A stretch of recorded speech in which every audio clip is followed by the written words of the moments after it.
নমস্কাৰ বন্ধু-বান্ধৱীসকল পুনৰ এবাৰ সকলোকে স্বাগতম জনাইছোঁ আন এটি জব ইনফৰ্মেটিভ ভিডিঅ'লৈ।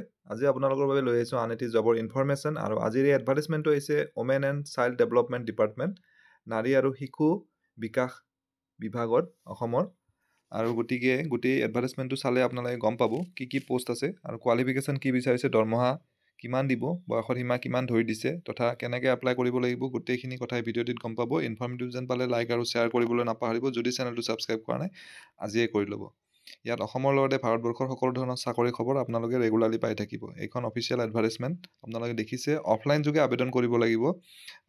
ফৰ্মখন দিয়া আছে এডভাৰটাইজমেণ্টটোৰ লগতে এনেক্সাৰ 1 বুলি। আৰু অফলাইন যোগে আবেদন কৰা লাষ্ট ডেট হ'ল অহা 24 ফেব্ৰুৱাৰী।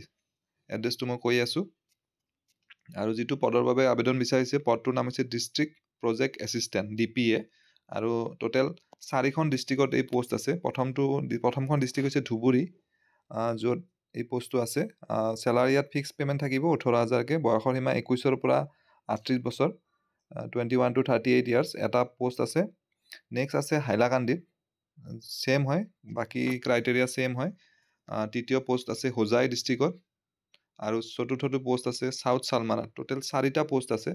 আৰু যিটো এড্ৰেছটো office of the district social welfare officer of concerned district, মানে যিখন ডিষ্ট্ৰিক্টত এপ্লাই কৰিব সেই ডিষ্ট্ৰিক্টখনৰ যিটো ডিষ্ট্ৰিক্ট ছ'চিয়েল ৱেলফেয়াৰ অফিচাৰ আছে তেওঁ এড্ৰেছ কৰি পঠিয়াব লাগিব।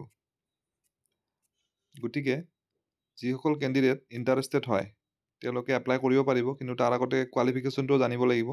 কোৱালিফিকেশ্যন যিটো দিছে গ্ৰেজুৱেট হ'ব লাগিব অথবা পষ্ট গ্ৰেজুৱেট ডিপ্ল'মা থাকিব লাগিব in management or social science বা নিউট্ৰিশ্যনত, আৰু মিনিমাম 2 ইয়াৰ্ছৰ অভিজ্ঞতা থকাটো বিচাৰিছে।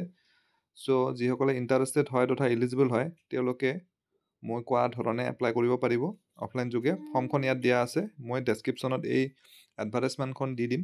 আপোনালোকে ইণ্টাৰেষ্টেড কেণ্ডিডেটসকলে ডাউনলোড কৰি পেলাই এপ্লাই কৰিব পাৰিব। গতিকে আশা কৰিছোঁ ভিডিঅ'টিৰ জৰিয়তে এজন হ'লেও কেণ্ডিডেট উপকৃত হ'ব। পুনৰ এটা নতুন ভিডিঅ'ত লগ পাম। ধন্যবাদ।